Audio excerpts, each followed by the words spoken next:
Welcome to the Video Game Hour. I'm Tavit. Everything's reversed. That's alright. That's okay. I'm Yussef. This is it. It's the Video Game Hour. And the first of 2018, actually. The Video Game Hour 2018. So happy belated New Year to all of our Is that our third year of operation? Our third year of operation. Damn. Yeah. We're really doing the long haul. Yeah, I mean, right before, the 2 episodes ago when we did the retrospective? Yeah. Yeah, that was pretty cool. Looking back all of our old episodes. So yeah, if you guys want a retrospective, a quick catch up on who we are and how we talk about games, it's 2 episodes ago, our first video. Well, not our first video, but our first full-length video episode. Yeah. We're sticking with the video, you know. Yeah. It's nice to see our faces if you listen not on iTunes. Yeah, exactly. But hey, you know, give the option to the people. Yeah, to the people. Let the people see what they came to see. For you, the people. It's also easier for us to track YouTube views, I guess, right? Oh yeah. Yeah, totally. I haven't done that yet. If you look back at our 24 views, it's really incredible. Gotta keep an eye on. But to all 24 of y'all, 7 of which are probably me rewatching it, thank you so much for watching it. And in 2018, we hope to continue to make these awesome videos. And I think for this one, we're going to start out with one of my favorite games of last year, late last year, Mario Odyssey. But before we get into Mario Odyssey, any other games, anything else you've been playing, anything that you've been thinking about or doing, anything we should tell the people? Tell the people. Tell the people what you've been up to, man. How's your New Year? New Year was good. Very light on games. Oh yeah. I don't know. I think something about the winter deadening of energy resulted in me just watching more TV and movies. Nice. We got that movie pass. Oh yeah. Which is this card you get in certain cities where you can just see unlimited movies, and you pay on a monthly basis. Amazing. It's under $10 a month. That's ridiculous. And it works, right? Yeah, it works you can perfectly get into whatever movie you want. Every theater accepts it now. Pretty much every theater, even the Alamo accepts it. Oh, amazing. So we've just been seeing a ton of movies. Anything really good? Anything worth checking out or recommending? I know it's a video game hour, but mixed media. Yeah, we don't just play video games. No, we don't. Little do you know. I'm sure they know by now. We watched Phantom Thread. Oh, how is it? Which is really fun. You gotta love PTA. He's just a director who's very confident in his tools and his methods and the way he weaves this movie together is just super entertaining and deep and impactful. The characters are just really fun to watch, and there's a certain amount of comedy in everything, despite some of the darker themes about women being stuck in these gender roles and awful men kind of dominating society. There's still some humor in there. Yeah, there's humor and then a certain kind of rebellion that is an undercurrent and blows up as the movie progresses. So awesome. Worth a view. I love all the P.T. Anderson, especially because it's supposed to be Daniel Day-Lewis's last performance. Supposedly. I never trust it when actors. It's Kojima saying he's done with Metal Gear. That's it. Although now he might be done with Metal Gear. So yeah, he might be officially off the reservation. But the Death Stranding looks pretty interesting. It does look interesting. I'm happy to see him, doing new things. And you said you're not interested in Metal Gear Survive.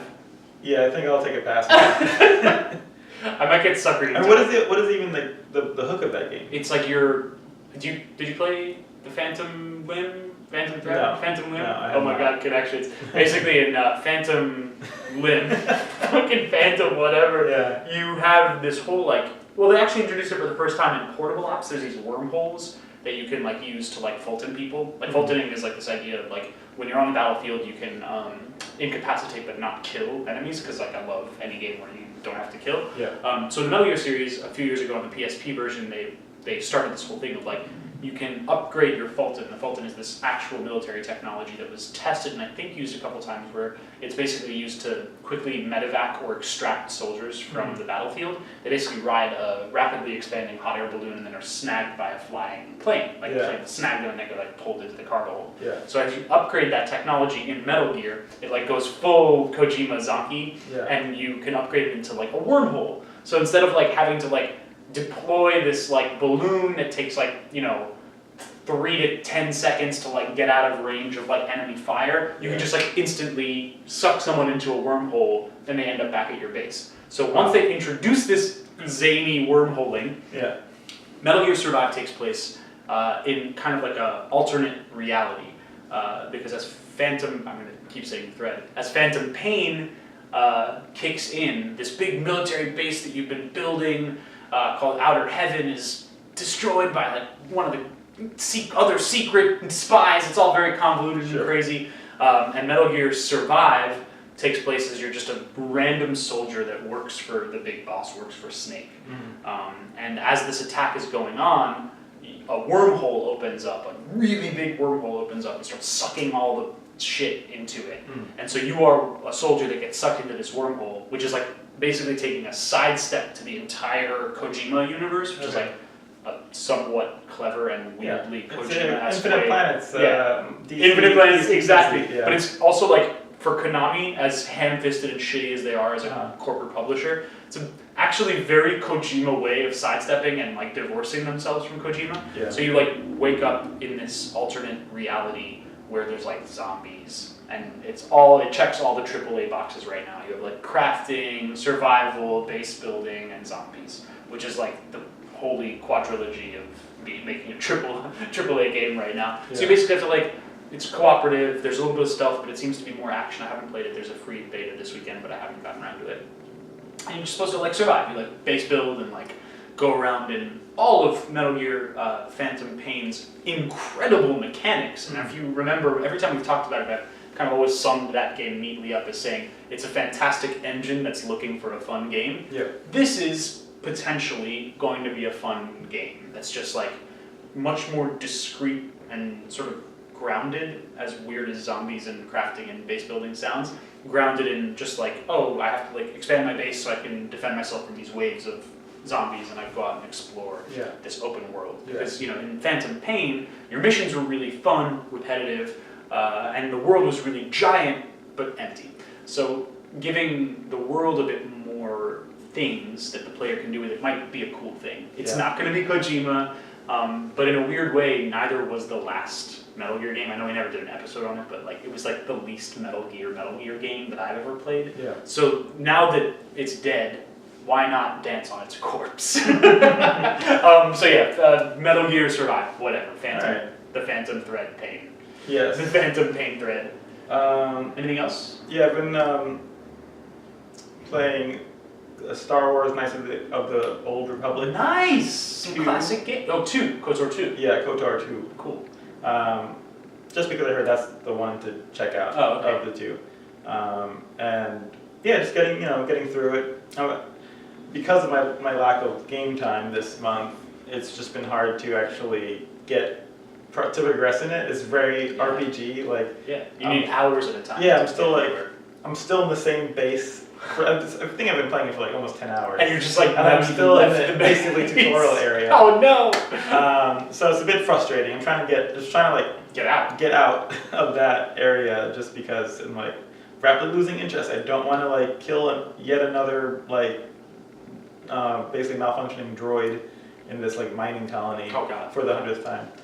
So the rats of this RPG universe are they're not even droids. real enemies. They're just droids that were reprogrammed to mine humans instead of rocks. Oh, that sucks. But I have gotten a taste of like some of its humor and writing because it's by Obsidian. Oh, great. So like Obsidian has is generally pretty on top of like adding nuance and comedy and wit to their RPGs. Like they did in Fallout New Vegas. Yeah, totally. They've done a lot of RPGs over the years, and you get some of that. Like there's like a droid who's like an enemy, but he's like very hilariously like sarcastic and like passive aggressive. Awesome. Which is like I think so I kind of miss that from the new Star Wars. Like you kind of don't really have a C-3PO. Yeah, so you saw the new Star Wars. The Last Jedi. Last Jedi. Any thoughts there? It's a cultural milestone or whatever for the nerdy set. Sure. I mean, thoughts? I thought it was fine. It didn't like really impact me in any kind of emotional way. I kind of came away from it being like, this is a fun movie. Like if it really like I don't know, it's sometimes like can be like too pejorative, but it's like a kids movie. Yeah. In terms of like the just like how little everything mattered. Like everything kind of just wraps up so neatly, or just plays out so neatly, and it's I don't know, just like when I see like online just people like kind of going off on how important this or that element is, I'm just like it's just not, it really isn't. And like the original ones are a kid movie too. That's why I liked them when I was a kid. Exactly. Like I feel like there's so much nostalgia that like kind of buoys this movie higher than it needs to be. Totally. I mean, it's beautiful. It looks really cool. Like I will agree that characters it's are fun. beautifully shot. Yeah. That's one thing that I definitely can admire about it. It was beautifully shot. Yeah. Some of this like cinematography and staging really used the whole frame, which was really nice. Yeah. Some inventive shots, some like just richly like beautiful shots. I just didn't enjoy it. Yeah, I think Like it wasn't like, I don't know. I mean, I might like at some point write about like part of why I'm playing KOTOR is just like to see other elements of the universe. So I want to like try and write about like the fiction and how it all fits together and like whether it's like whether there's more meat to it essentially. And I think a video game allows you to explore that much more than a movie would because you have hours and hours to spend with the source material and kind of and also like to potentially influence it in some way. Like, you know, in all the KOTOR games, you can either be a Jedi or a Sith. Yeah. So you can kind of like see how, like, it has like also, it's where Mass Effect kind of built its like Renegade Paragon system from. Absolutely. So like you have a little bit of agency in terms of like how your character goes through the world. Which might impact how the story plays out. So I think I kind of want to try it and see if it affects how I feel about Star Wars. Yeah. I'm just kind of like, I mean, you know, it's a nostalgic property that is like I'll never be able to truly shake. Obviously, just growing up with it. So I'm interested and still like open-minded about what like feeling something about Star Wars. And I'm like pretty much shaken. Like I loved Star Wars. Like growing up, if you remember our friend Nick, who's probably one of the 24 people who actually watches this. Like Nick and I like dressed up to go see the like re-release of the original trilogies, and then like I was Vader, he was like in a dope Boba Fett outfit. I was like CVS and he was like costume shop. Yeah. But like a plastic face. Yeah, exactly. No, he bought like a replica thing. It looked amazing. Wow. And so I've like always been a lifelong Star Wars fan. But I gotta tell you, I think like nostalgia obviously is a huge deal. I also think like the franchisification of it, the like Disneyfication of it, the cadence of the releases has beaten the fun out of it for me. Like, I will not be able to avoid seeing them because I have 4 young nieces and nephews in Utah that Jess and I go to visit every Christmas. Yeah. And because of the release cadence, they love Star Wars. Yeah. So we're all going to go as a family and see Star Wars once a year at least. But like, that Han Solo movie's coming out in like 4 months, and you could not drag me into that shit. Like, not because I'm like, what have they done with my fuck? Like, I don't care about their childhood. They can make whatever choice they want with the plot. I wish they would make more outlandish choices. I know. I kind of wish they would turn the shit on its head. Like, I don't think it should be deified. I think it should be exploded. Yeah. But I'm just tired of it. It's the same way I'm getting tired. Like, I've got superhero fatigue too. Sure. Like, I still haven't seen that Thor movie. It looks really funny. And I just like every time I go around to see a movie nowadays, I'm like, I'm gonna just kind of want to like see a good movie, like a movie that like is not about the regurgitation of a hero myth, or just like the superhero finds their way. Like it's just like the same movie over and over again to me. Except for Black Panther though. I'm so gonna see Black Panther. I don't know why, but that shit has got me by the fucking. It's got me. I'm excited. The soundtrack sounds dope so far. The fucking actors that they've chosen are so dope. Just having them all together in the movie is and Coogler's Creed, both Fruitvale Station and Creed were like top-notch films. Yeah. So yeah, to see him do a tentpole, fuck it, I'm gonna go see him tomorrow. Absolutely. Fuck. Absolutely. You know, but it's Black Panther. You gotta see Black Panther. Yeah, exactly. So but yeah, I think for me, you know, other media that me too. I've actually kind of been dipping into nostalgia, but with you, KOTOR, with me, it's been the SNES Classic. I got the SNES like Mini or whatever. And I immediately turned around and side-loaded like 100 other games into it. So I've got like a little SNES jukebox. So it's really fun, just like replaying a bunch of games that I really loved and discovering a bunch of games that I did not know about when I was a kid. Yeah, there's only so many you can buy because they were like $60 at the time, right? I know, man. Yeah. I had a pretty big collection like I guess relatively, but yeah, I would like save up my money and buy like a new game every quarter. Yeah. You know. But yeah, it's really fun, and then like Switch obviously has got my number. So, you know, been playing a whole bunch of games there. Enter the Gungeon is a lot of fun. Replaying Skyrim, which is just actually weirdly, now that it's on a portable system, is like the perfect like 30-minute time killer. You'll just do like one quest, and be like, I like know how to put this game down, and I can pick it back up whenever I want. Yeah. Because like the quest system is an inventory, and the world is like laid bare, and the mechanics are so simple to pick up and play. So it's actually a fun one, weirdly to not go deep into, but just kind of like pawn skim on that That is shit. the kind of game it is. It's very superficial. Yeah, it is kind of superficial. So been really enjoying that. But yeah, I mean, game of the hour. Should we? Yeah, speaking of child properties. Yeah. Nostalgia properties. Yeah, we're here today to discuss one of my favorite franchises of all time, and actually I think a heavy contender for Game of the Year of 2017, Mario Odyssey, which was a first-party Nintendo-developed game, Nintendo-developed and published game, and it was released in 2017 to epic fanfare. Like it received really, really good review scores, and generally was just loved by both critics and fans alike. Yeah, I would agree with that. Yeah. Did you enjoy it? I did enjoy it. I thought it was a fun game, you know, like capital F fun. Yeah, capital F fun. It's very joyful. I like unpack that. Capital F fun, joyful. I mean, I think it's executed through the tone and a lot of the mechanics of the game, and the fact that it's fairly easy. I mean, I wouldn't call it like kind of boringly easy. It's easy in a fun way, which is kind of interesting. It's not like you don't feel like you're just repeating similar motions over and over again until the game's over. You're always trying something new. Yes. The new thing is usually pretty accessible. Yeah. Especially because of the mechanic they added, which is the hat. Yes. Cappy. Kirby's copy mechanic in hat form. Yeah, I mean, which is kind of like a get out of jail free card most of the time, because you're falling off a cliff and you just reach out and swing and catch an enemy, and then you're back in the game. Or like some big monster comes at you, you cap him, and you're in. Now you are the big monster. And so it's almost like a god mode cheat of the game, especially like have you played the 2-player at all? No, where you control the no, hat? I haven't. Which is kind of insane because it just completely breaks the game out. Really? Because one player is just a hat. Oh. So you can just fly around and land on any monster you want. And wow. I mean, a lot of dangerous when you leave Mario behind because the hat is so you powerful. can have it tethered, you can have it untethered, so you have Mario and another creature that you've possessed?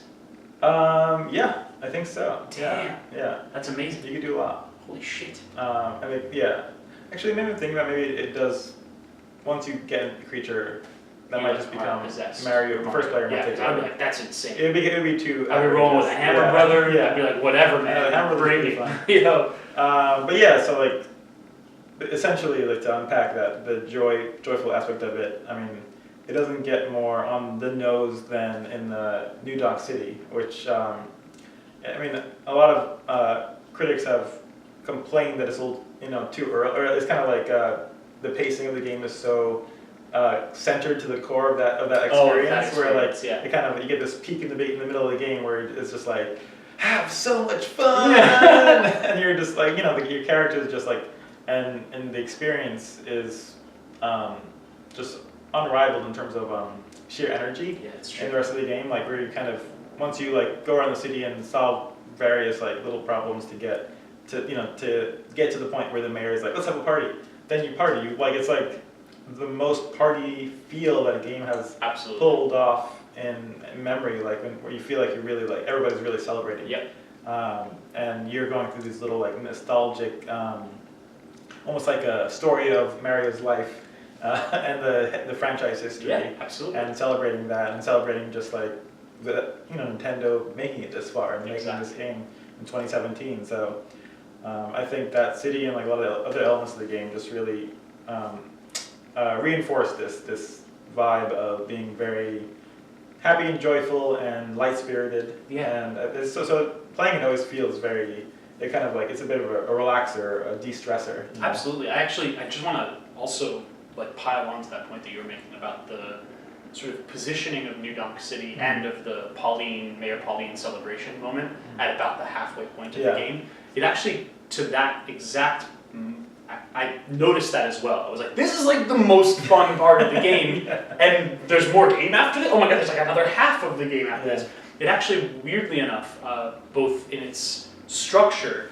and also in its style, reminded me a lot of a classic Hollywood film. Classic as in 1940s, 1950s, maybe even 1960s Hollywood film. An American in Paris, or any of the sort of large stage, big production, even the Ben-Hurs and the Cleopatra's, because if you look at those films from a structural standpoint, they actually do peak at the halfway point and then come down. They bring another sort of complicated, they like do this whole establishing thing, and you see the rise of these characters, and then there's usually this kind of bit of a sloping arch as like another major problem, the major big bad, or the major conflict of them. The love triangle is exposed or whatever, and there's that bit of denouement, that classic storytelling bit of a letdown before the final conflict and the final rise. And that cadence is markedly different than the other sort of Nintendo game of the year, because they had a fucking hell of a year. Nintendo had a hell of a year with the release of Switch. But Zelda is this completely decentralized, completely DIY, make your own adventure thing where entire parts can be excised and cut out, but it keeps on emphasizing the end. Defeat Ganon. Like, the whole point of that game is you have a very, very small, like, plateau, the Great Plateau, like this really big rise that happens right at the beginning of the game as you do the first 4 dungeons and get all of your core powers. And then there's this massive opening. It's like, you leave the plateau, and then the rest of the game is a plateau that could rise or fall based on player choices that leads directly to the end, the pinnacle peak. In fact, the structure, the physical structure of Hyrule Castle, it's like one of the higher points of the map, and it's one of the like most interactive climbing experiences beyond the simplicity of just hugging a mountain and going up. So the whole game of Zelda does this like blip in the beginning, and then up to you about the variants, but then it all kind of meta towers up to the very last moment, and then the game just ends.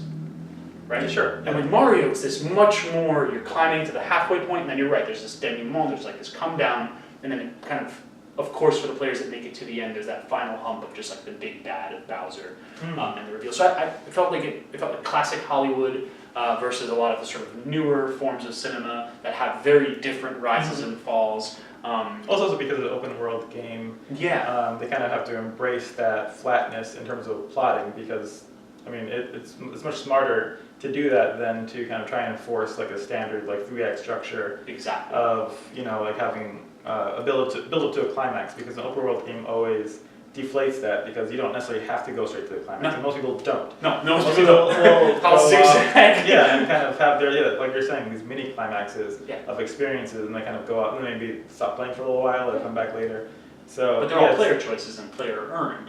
Versus Mario, where it is much more manicured and it's a much more controlled scenario, even though this is one of the open area or open world Mario games. This is an exploration-based Mario game. Though it's still hub-based. It kind of each world is a hub. Exactly, and each world has. I have prepared a whole bunch of notes about how each world has, each hub has a lot of very distinct, repeated areas or parts that make up the hub. And I think that's actually really important to my experience of the game, because I also think that this game in particular highlighted the capital F fun and the capital J joy of like what it means to be a video games player. Unlike a lot of other games, like there are games that make you feel smart, that make you feel powerful, that make you feel sad, that make you feel hopeless, that make you feel hopeful, that make you feel all sorts of things.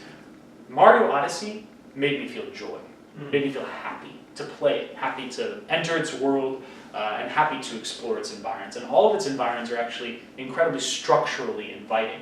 And I took some notes to talk about some of these zones, if you don't mind me talking through.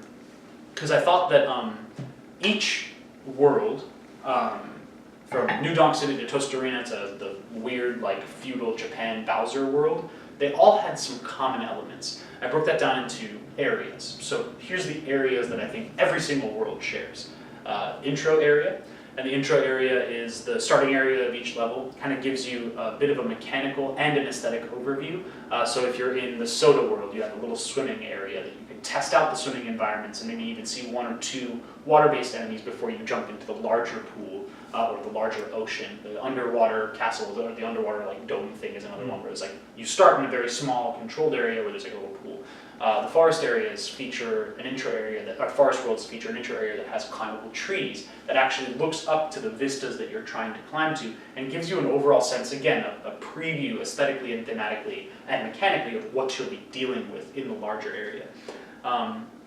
In fact, intro area, as I call it, of New Donk City was particularly interesting because you're actually off the city. You're on those steel girders and the skyscraper that's connected by that single thing. And that's one of the first times in the game that you actually see a world that's made up all of 90-degree angles and hard edges. So even just like having to find your footing on a couple of the balance beams that connect like the small structures that make up that intro area is really important for the player to like get a sense of their thematic and mechanical grounding. So there's always an intro area.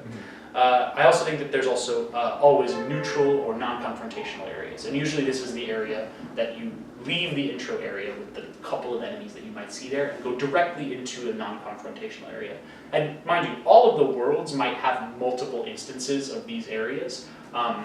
And I think the neutral or non-confrontational area we know very well as the street level in New Donk City, or the pueblo, like the village area in Tostarena, where you go and there's structures you can climb around, there's power moons to be found, but there's no real enemies and there's no real environmental challenges other than the ones that the player opts into. Like you have to pursue an enemy that does not pursue you in one of those areas. So non-confrontational areas. These are places where the player catches their rest, they get their bearings, they find some hidden stuff. It's exploration, but it's not confrontation. Then there's the conflict areas, the confrontational areas. These are parts of the map, not only that feature enemies, but also environmental obstacles that could kill you, or could knock you down a peg, or could even toss you off the area of the map you're at to a lower zone or to another area. So confrontation.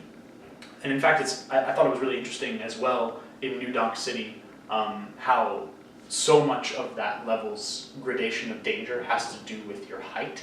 Like the street level of most of New Donk City is actually quite safe. There's no real enemies around and taxis can't hurt you, and all the challenges of the ground level area of the main New Donk City are player chosen, they're opted into. But the minute you start going up those buildings, enemies appear. Obstacles appear that can hurt you or kill you. And it just becomes a bit more of like a challenge as you go up, which I just thought was interesting.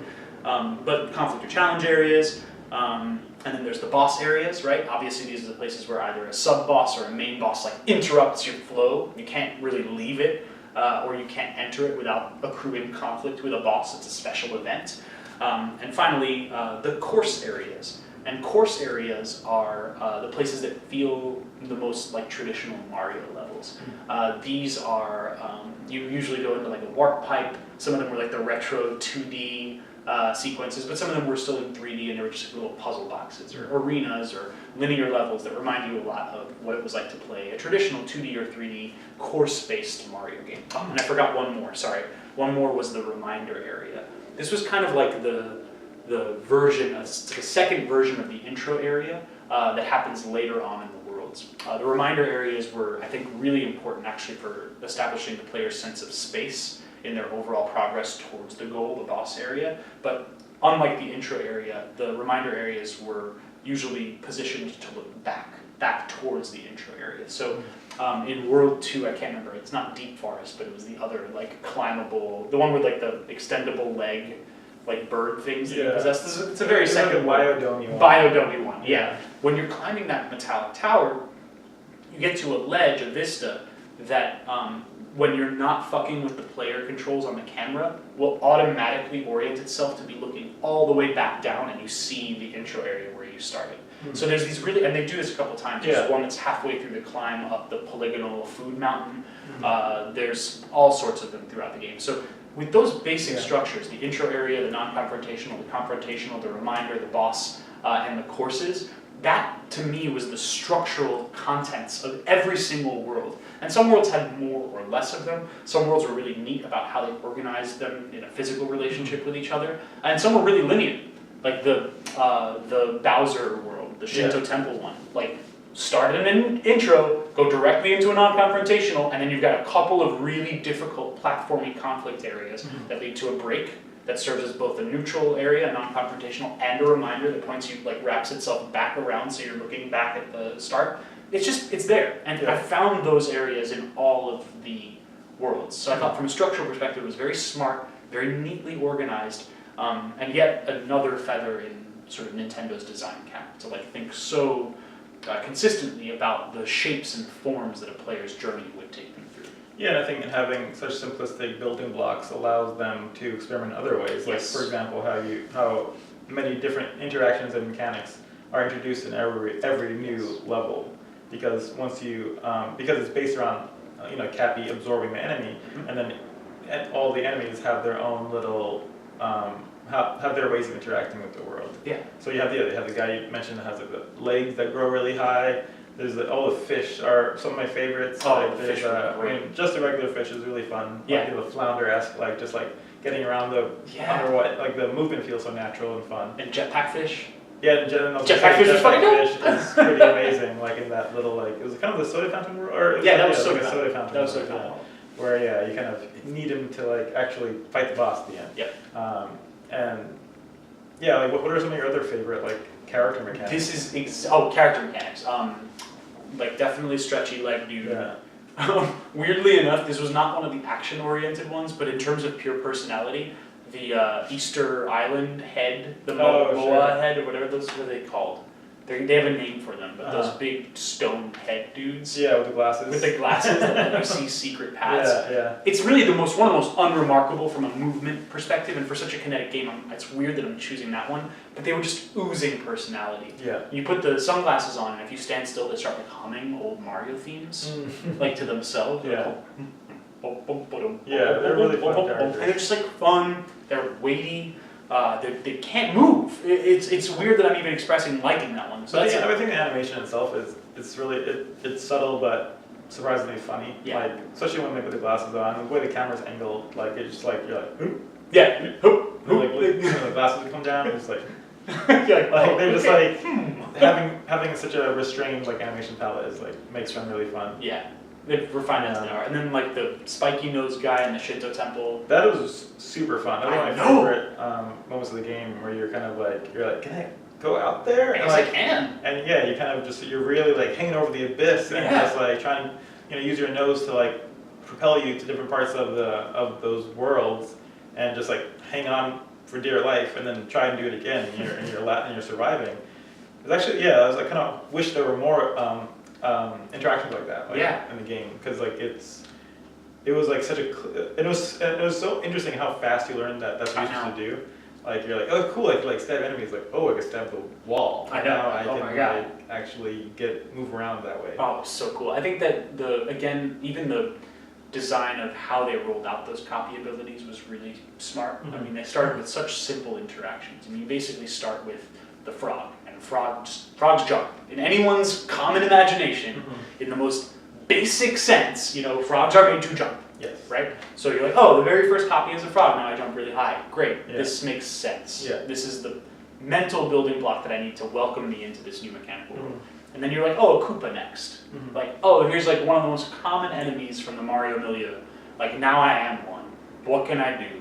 If I'm a Koopa and I jump on another Koopa, because we jump on Koopas, oh my god, now I can stack. Yeah. Okay, these things have like a whole new world of like possibilities. Let me see what else I can do. It really, again, the thing that I appreciate the most about, I think, this Mario franchise is from such simple roots, right? Mario, if we remember, before the Americanized version of him, he was called Jumpman, right? In the original release in the Japanese arcades.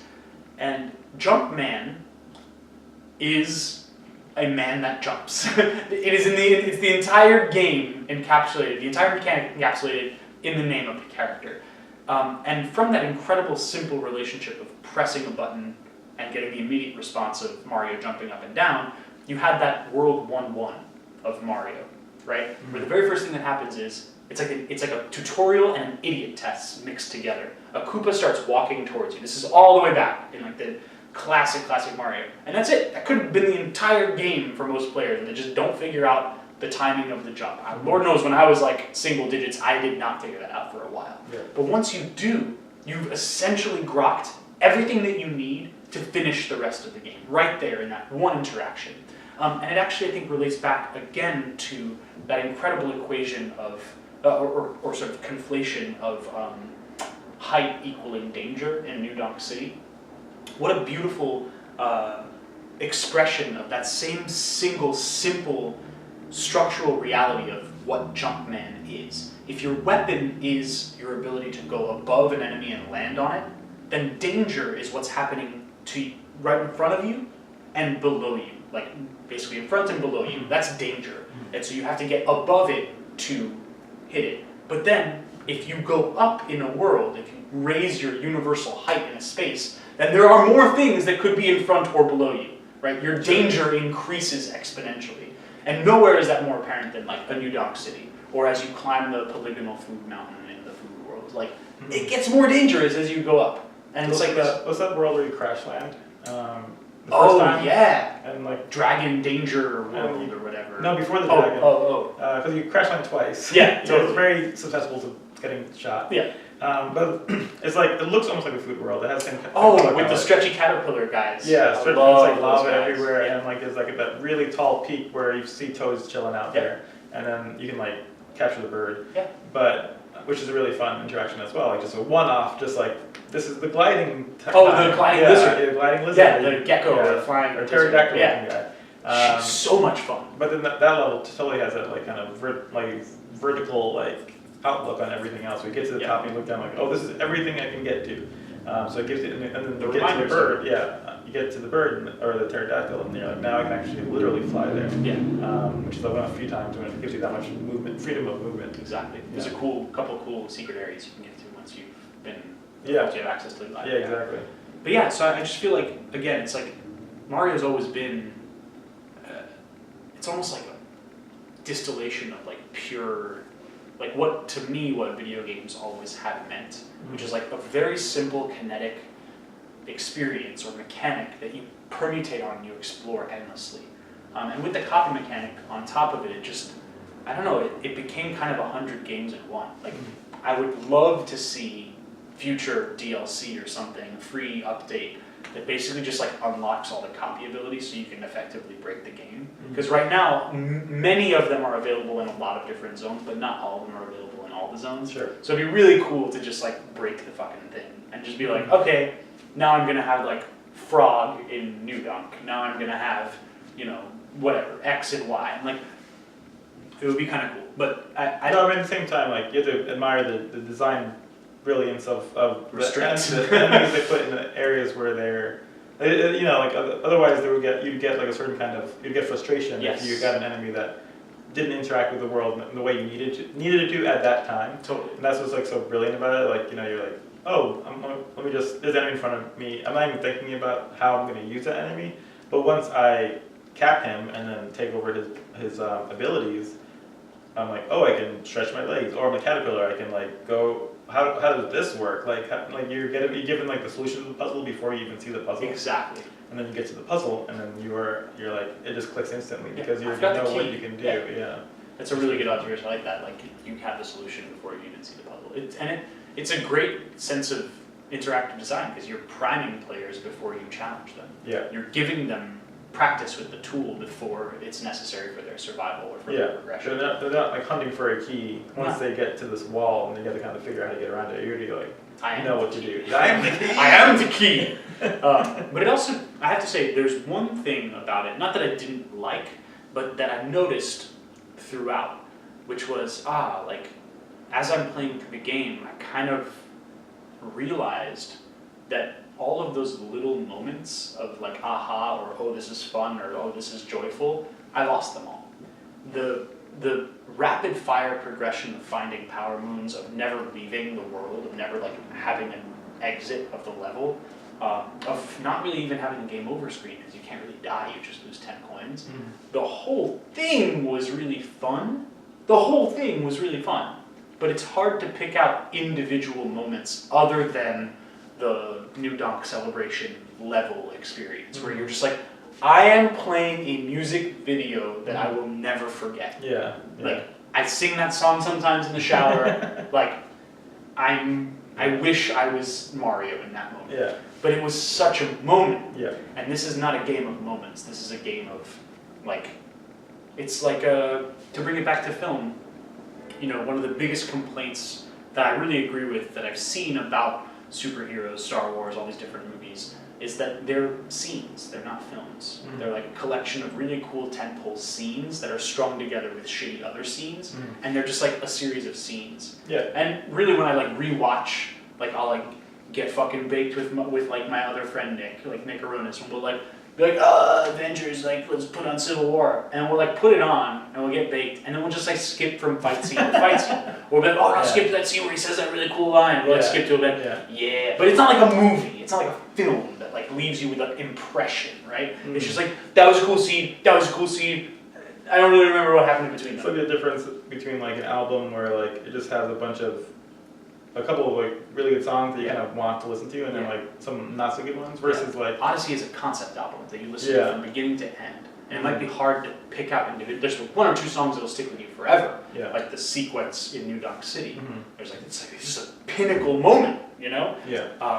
But I will not remember it all. Yeah, but in terms of the analogy, I don't know if I would say well, you can describe your concept album, but I'm thinking in terms of the album that you sit through the whole time, which I guess is the concept. I guess that's how I meant it. Up front to back. I would say maybe it's less that, because it doesn't have, like, not all the experiences are like, they're not necessarily needed, especially in the fact that you kind of, like, can choose what kind of levels you go to and in certain different orders too, like, in terms of, like, it doesn't, like, there's not, like, a steady progression of, like, powerful moments. Like, New Donk City can exist on its own. Like, there's no, the level before it doesn't really make you, doesn't really set you up for it. Oh, I see like, what you're saying. Yeah. It doesn't, like, there's not, you don't need to sit from beginning to end of the game to get the whole experience, as you do with certain albums. Like, it's just a lot more of, like you're saying, like individual, like, experiences, and then, like, a couple of standout moments. Yeah. And then, like,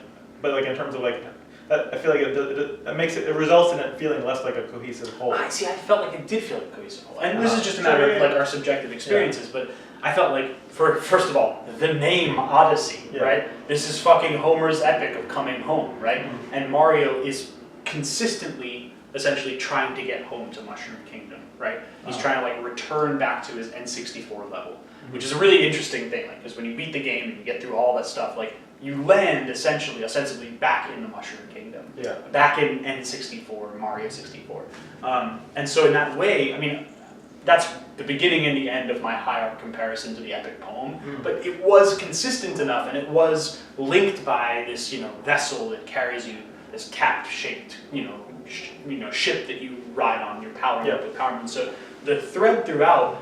Yes, there was no thematic consistency about why were we going to caricature America, and then caricature Mexico, and then caricature, like, the ordering of them seemed arbitrary, but the voyage did not seem arbitrary. To me, it felt like a cohesive game structure. But I mean, structurally yes, but thematically we could agree less so. Oh, sure. But that's, like, where I think I picked the bone, is really just, like, Odyssey, also tourism. Like, I saw a lot as, like, hit me, man. Like, he's just like a Japanese tourist. Okay, unpack that. Visiting various areas around the world, or, like, how Japan sees various areas around the world. And we had talked before the cast about, cultural appropriation being an issue with the game, and it's no clearer than when you're in, like, Tostino's tortillas. Shit, I didn't even think about that. Oh no! It's Tostino's world. Oh no, they're little fucking nacho chip shaped fucking coins too, the purple coins. I didn't even think about it. But I think that is, like, for me, that was the takeaway of feeling like you're just like a tourist, and you are kind of bouncing through these worlds and, like, seeing all the easily packageable experience, like we're saying, built out of these building blocks. And you buy stickers, and you buy tchotchkes, you literally go to, like, a gift shop, like, at the beginning and end of each world, and so you kind of have this, which I think definitely structurally works. And makes perfect sense. It is literally like it's a world tour, and at the end of it, you just go home. You go back home, like you would in Odyssey, but also you would at the end of, like, a vacation. So I mean, and this is both in and out of the video. Actually, we can start in the video game world, or whichever world you want, real or video game. Like, is tourism itself cultural appropriation? Like, is going to partake of a culture temporarily and ingest parts of it that you experience, and then bring those little parts home with you, those little trinkets or tchotchkes that don't actually represent the real thing, but they're a facet, or almost like a symptom, a cultural symptom of someone's lack of intimate understanding of your culture. You bring it back. I think it's like, that's a really interesting question, because, I mean, it's clearly not on the surface cultural appropriation, but then you also have examples like Logan Paul, which kind of blew up in December. Fuck, good call, man. And, that is specifically in the specifically a tourist who went to Japan and not only took a picture of somebody who committed suicide in like this area where a lot of people do that, but also like there's other videos of him like going around wearing shitting like a hat Japan's mouth. and just like being the worst, most like typically American, ignorant and rude and I thought awful the other tourist. videos were actually worse. Like it was a really terrible breach of humanity to film someone who had committed suicide. It's horrible. They're of the piece. Horrible. But the other videos were more pernicious in that they were like funny, permissible. Yeah. Like he could have made 1 million of those videos. We never would have fucking called him out on it. Absolutely. You know Yeah. what I'm saying? It's below the bar of. But it's like of, it's insidious. Yeah. Yeah. It's like it feels worse. It did. But anyway, sorry, you were saying. Partially because he gets away with it, and but yeah, I think that is like that is like an example where tourism does overflow into this cultural appropriation arena, because he was bringing his hangups and his like ignorant stereotypes of what Japan was. Exactly. So he wasn't going there to like learn about Japan. He was going there to like act out in his fantasy vision of what Japan was like, which is like geishas and like everyone's like smaller than him and weaker than him, and he can do what he wants, and like then like fuck up koi ponds and wear like hats and like just trash various places, like because he had this sense of entitlement and this performance of acting out in a place that he didn't feel was real. Yeah. And I think that this like Odyssey doesn't like shit on these cultures, but it does in many ways view them as things that aren't real. You know, like, they can be sampled. They can be like quite literally appropriated. Built into like something that isn't the culture. You know, like, when you go to like Tostarena. No, I'm just thinking Tostitos. When you go to like you go to Tostina, like you get a little bit of Mexican culture, but you also get Egyptian culture. Well, Mayan culture. I think the pyramids were fair game. Yeah, Mayan culture, but then the But also some there. Sphinxes. Yeah, that's true. No, it's literally everything. But the Sphinx shows up. I mean, no, you're right. I'm not denying that there is absolutely cultural appropriation. I'm not even defending it. Yeah. I think it's just it was that.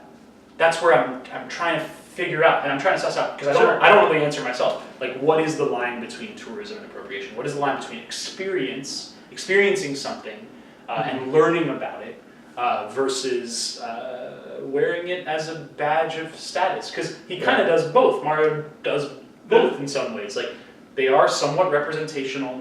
They're cartoonish. They're not real. All the real citizens of food world in the real world are going to be really offended by that. But what I'm saying is, like, there's a certain level of reverence, and then there's definitely a certain level of like cartoonish caricature.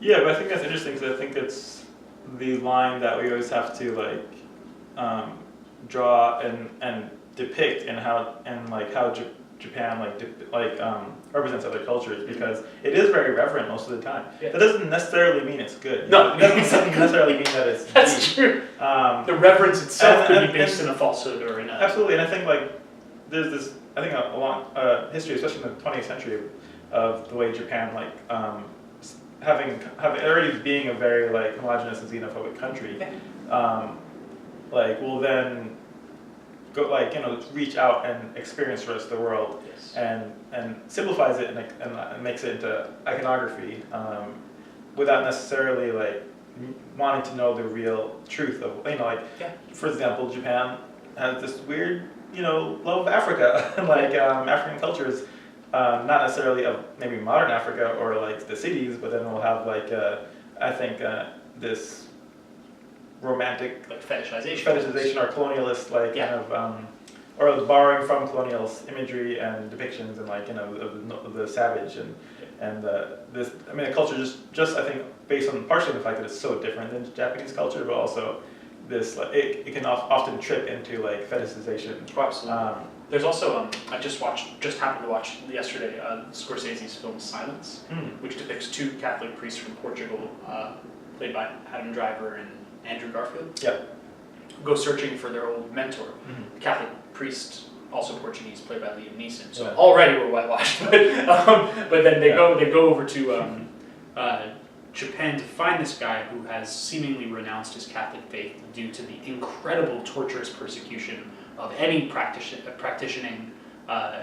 Catholic priests or students, like people who were just believe in the faith, who were native Japanese, indigenous Japanese, and they like torture them. They like pour like sulfuric hot water from like the hot springs on them. They like drown them. They bleed them upside down. Like crazy torture. But one continuing theme is that the Japanese magistrates and inquisitors who were carrying out this sort of inquisition against Catholicism. Funny that they use the word inquisition. They continuously talk about how the roots of Catholicism or Christianity could never grow in Japan. That there are certain worldviews that will never take root here. And it's a really interesting meta-narrative throughout where Andrew Garfield's characters are fighting so hard to like secretly baptize kids and find their mentor and whatever and like turn the tide and put a foothold of Catholicism. But by the end of it, there's spoiler alert, there's like a change of heart and a change of faith seemingly, where they are like, no, you're right, Japan is a swamp and nothing, no Christianity can take root in a swamp. So there's this back and forth fetishization of each other's culture from a complete place of unknowing and ignorance. And the twist is that, that really relates it to the points that you're making here, is to the point of fetishization, there's a moment of very clear doubt in the heads of the Catholic priests, where they think that the Japanese peasants that are becoming Catholic, that are converting to Catholicism, don't fully understand the spiritual ramifications of the faith, but cling very desperately to the vestiges, the physical symbols of the faith, these little grass and wood carved crosses, the little secreted scrolls that show the face of Jesus depicted, and all these like objects, not the faith itself, but the objects of faith, the fetishes of faith that they believe that the Japanese people are clinging so desperately to. So there's this real interesting exchange of cultural fetishization from both angles, where they're both reducing each other to nothing because of their ignorance of each other's true culture, and they're both trying to convert each other constantly throughout the entire film. So it's just an interesting side note that really reminds me of where you were going with that. Absolutely, I think that's really apt, and the movie does like some interesting work in like kind of just an angle of Japan that, and the way like Western culture doesn't necessarily see it, see it that way in terms of its history, and especially like just like as a place that rejected colonialist advances for so many centuries. Yeah, they just closed their borders. Yeah, the Dutch were the only people allowed to trade with them. I think of the 3 or 4 international communities that did reach out for a trade in the 15, 1600s. They first started opening their borders to trade. Yeah, which is like really, in many ways commendable because they survived a lot of what could have been, what wrecked a lot of other countries in Asia. Absolutely. But then, you come into the 20th and 21st centuries, and obviously a lot of things have changed. Yes. What's interesting too is when you think about, like, when we talk about, I know this is kind of a side note to Odyssey. I think it's like this idea that when I was watching Silence, I really remembered how fearsome the Japanese culture was before they were subjugated in World War II, before we dropped the bomb on them. And, I think sort of modern and postmodern Japanese culture has been so affected by Hiroshima and Nagasaki, obviously, where we now speak of them as this country that has been stripped of a military, has been stripped of a lot of the sort of like hulking, sort of brutish vestiges of colonial power that we perceive as powerful. And they have been infantilized, and they have been basically prepared for the bullshit stereotypes that Logan Paul carries out in his crazy videos. They're all like weak and short and whatever. But these were a culture of warriors. These were a culture of very carefully protected culture that was thousands of years old, dynastic, and it's just amazing how the perception has robbed a lot of that country of its power or agency. It's like masculine, like hegemonic power, and it almost like it's interesting how that is used as cover in many cases, like that Japan sees will depict itself that way. Exactly. And like for example, like, there's like a strong right wing in Japan that is kind of regrets losing that kind of that image of power and that ability to spread its power. Who want to like rebuild? Who want to rebuild the military? Who want to like make it like a world power once more? because obviously for anyone who built or based in chauvinism and like power dynamics, traditional power dynamics, probably wouldn't feel good about that. Seeing you as this like infantilized and feminized culture. No. And like the same way they also use the blanket in relation to other Asian countries that they had subjugated. Yeah. There's a really unfortunate misnomer or like misnaming when they, for the Labo, the new cardboard toys they're making, they made a Labo camp, or one of them is like called a Labo camp.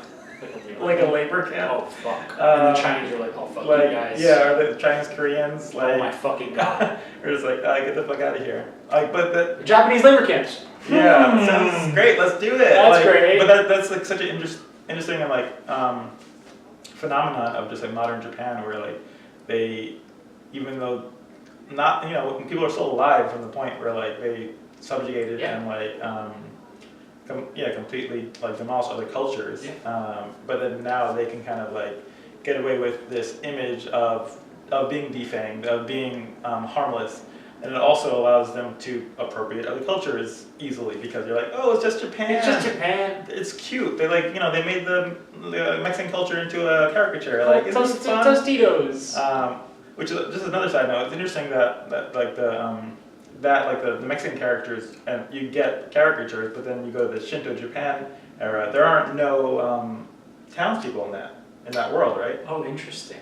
It's just the aesthetic, because it's just the enemies. Right? Yeah, so, I mean, you don't really get because it's like a caricaturization of at that point, Japanese because at people. that point they just start sampling crowds from other worlds. Yeah. Because like the taxi guy shows up in all of the different worlds. The New Dawn taxi guy So shows up in all the different worlds. But it's interesting to me because like there's no Shinto there's temple, no samurai samurai. And I think that is related to the dichotomy of like representing somebody else's culture and then representing your own history, where I think you don't like, it doesn't even occur to them to try and caricaturize it, because it's a real culture. Yeah, it's their own not like culture. it's not a projected image of another culture. That's so interesting. Yeah. Actually, I just want to do a little time check just Oh, to make yeah. sure. I think we may have gone over. I'm glad we got to talk about silence and some of the other for sure. aspects of like the cultural like ramifications and context behind the game. Yeah. Because while it is a super joyful experience and like fun to play, it's also interesting to think about it in terms of just like what it signifies about how Japan sees the world, and how they depict the world, and what they think we want to see as American players, obviously, and worldwide players, totally. And I think sort of it's a perfect cap off to Nintendo's really good year. I mean, the release of the Switch was fucking bombshell. Fastest selling console. Breath of the Wild was maybe my favorite piece of interactive software of all time.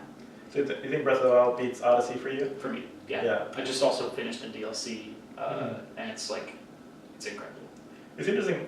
They're just really fun to compare, like we did earlier, as two games that are very similar in structure. They are but very also similar in structure, but like we said, very different, especially in plotting and pacing. Yeah. I felt like one clear difference, for example, was like, you know how Nintendo, a lot of the sort of like elite PlayStation and Xbox players are like, oh, Nintendo's so fucking, it's for kids, there's not even like an achievement system. Mm-hmm. Both Zelda with the Korok seeds and Odyssey with all of the different stars that you can find, especially in the post game when you go talk to Toad in the Mushroom Castle, and he's like, let me give you some named clues to some power moons you can find around. It's basically Nintendo being like, fuck achievements, build better games. Mm-hmm. Like, your game should have the goals built into it. And like, there was such an incredible, breadth of things to find in both of those games, both Breath of the Wild and Odyssey, where it's like, I don't need achievements. I don't need any of these trappings of metagame that are just essentially treated like padding. Especially stuff like all the Far Cries and Assassin's Creed, where it's like, kill 20 leopards. It's like, this is not fun. No, or just doing this for the sake of fucking doing it. Yeah, there's no like implicit, there's no spatial challenge, there's no mechanical challenge. It's really just like actions for the sake of actions. Whereas Nintendo is trying to like generate like interest just out of the building blocks, and rather than like a list. You know, like, there's still a list. Yeah, there's still but a it's list not it's not as important as like each item on the list. of playing the game. Yeah, even the card seeds, even 1,000 of them, like there's still like a couple dozen ways to like in each area to like uncover them. Absolutely. Yeah. And same with the card moves. Have you like seen them all or most of them? I've got 400 of them, 500 of them. I I don't haven't feel like counted. compelled to like, I'm not like going back and obsessively going over for them. But I think I'm it's- actually gonna like wait a year or two Yeah. and then play the game again. Like That could be fun. it's like the kind of game where honestly every now and again it's top 10 material. You know, I just went back and started playing Chrono Trigger on this NES Classic. And I'm like, oh, you know what? If I just took a few years break between plays of this game, it plays just as well every time. It's like the way I reread Moby Dick. Yeah. I reread Moby Dick once every year and a half to 2 years, and I find something new about it that I really love, a new theme that's emerged in my own life that I can connect to it. Yeah. I feel like Breath of the Wild, I feel like Odyssey, Moby Dick, Chrono Trigger. These are like big pieces. In film, there's tons of films that we'll go back and watch. But like a select bunch of films that I will go back and watch every couple of years just to be reminded of what I love about film. Goodfellas, There Will Be Blood, like these like powerhouse films that have like affected me and touched me very deeply. And I think both Breath of the Wild and Odyssey will be among those games. That makes sense. Yeah. Yeah, I mean they're worth it. Yeah. They earn it. Yeah, I guess they earn it. Yeah. So welcome to 2018. Go play Breath of the Wild if you haven't done that yet, and keep And it. Odyssey too. Yeah, keep it. Oh yeah, sorry. That's the game we're talking about. Keep it fucking locked. We'll catch you guys next time.